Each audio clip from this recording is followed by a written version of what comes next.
வாழ்வில் என்னை உயர்த்தி கண்மலை மேல் நிறுத்தினிரே.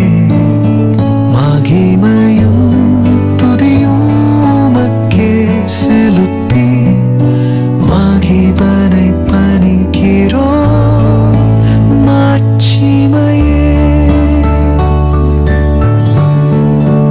இலவச ரட்சிப்பை இனிதாய் தந்து இக பரமதிலே இசைவாமதத்தி இன்னும் தயவால் இறையரசில் இன்பமுடன் நல்லாசீர் தந்தீர். பிரைஸ் தி லார்ட், ஹல்லேலூயா. சீயோன் வேதாகம ஆய்விற்கு அன்போடு கூட இயேசு கிறிஸ்துவின் நாமத்தில் உங்களை வரவேற்கிறேன். இந்த தினத்திலும் நீதிமொழிகள் புஸ்தகம் அதிகாரங்கள் 22 முதல் 24 அதிகாரங்களிலுள்ள வசனங்களை தியானிக்க சர்வ வல்லமையுள்ள தேவன் நமக்கு கிருபை பாராட்டுமாறாக. 22வது அதிகாரத்திலே தாழ்மைக்கும் கர்த்தருக்கு பயப்படுதலுக்கும் வரும் பலனை குறித்து வேதம் தெரிவிக்கிறது. கர்த்தர் தாழ்மையை விரும்புகிறார். நான் சாந்தமும் மனத்தாழ்மையுமாய் இருக்கிறேன், என்னிடம் வந்து கற்றுக்கொள்ளுங்கள் என்று அழைக்கிற கர்த்தர். தாழ்மைக்கு எதிரானது பெருமை, அது சத்துருடைய காரியம். ஆம், கர்த்தருடைய பிள்ளைகள் தாழ்மையை கற்றுக்கொள்ள வேண்டும். கர்த்தருக்கு பயப்படுதல் அவர்களுக்கு விசேஷித்த குணமாய் இருக்க வேண்டும். அப்பொழுது அதற்குள் பலன் ஐஸ்வர்யமும் மகிமையும் ஜீவனுமாம்.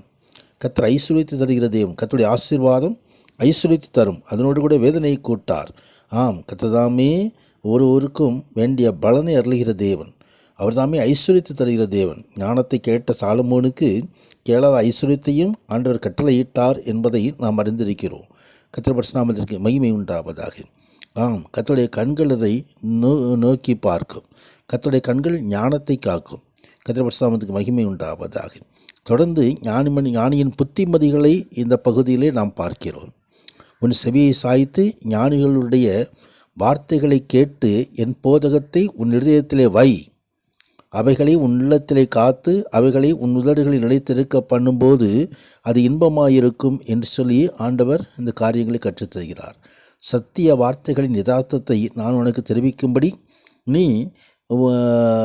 உன்னை அனுப்பினவர்களுக்கு சத்திய வார்த்தைகளை மறுமொழியாக சொல்லும்படிக்கும் ஆலோசனையும் ஞானத்தையும் பற்றி நான் உனக்கு முக்கியமானவர்கள் எழுதவில்லையா என்று சொல்லி அங்கே நீதிமொழி ஆக்கியோன் எழுதுகிறதை குறித்து பார்க்கிறோம்.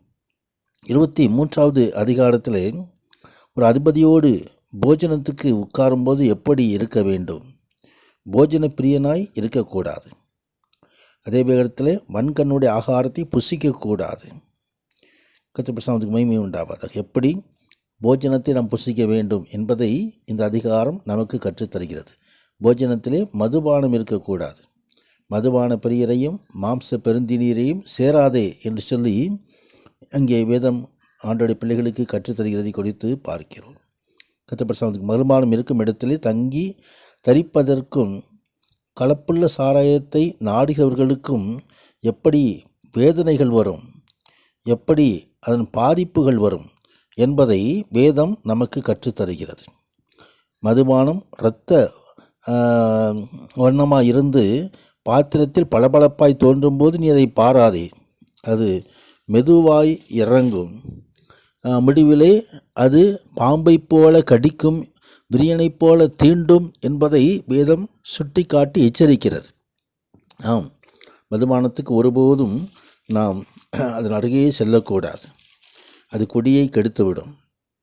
24வது அதிகாரத்தில் எப்படி வீடு ஞானத்தினாலே கட்டப்பட்டு வேகத்தினாலே நிலைநிறுத்தப்படும் என்பதை ஆண்டவர் நமக்கு கற்றுத்தருகிறார்.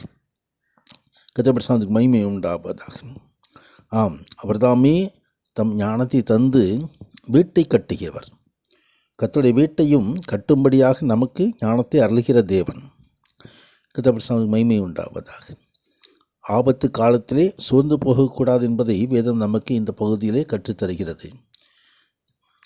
நீதிமான் 7 தரம் விழுந்தாலும் திரும்பவும் எழுந்திருப்பான் என்று சொல்லி மீண்டுமாய் எழுந்திருக்கிற ஒரு கிருபையை இந்த பகுதியிலே நாம் காண முடியும். கதிரபசம் மகிமை உண்டாவதாக. ஞானியின் கூடுதல் பொன்மொழிகளை இந்த பகுதியிலே நாம் பார்க்க முடியும்.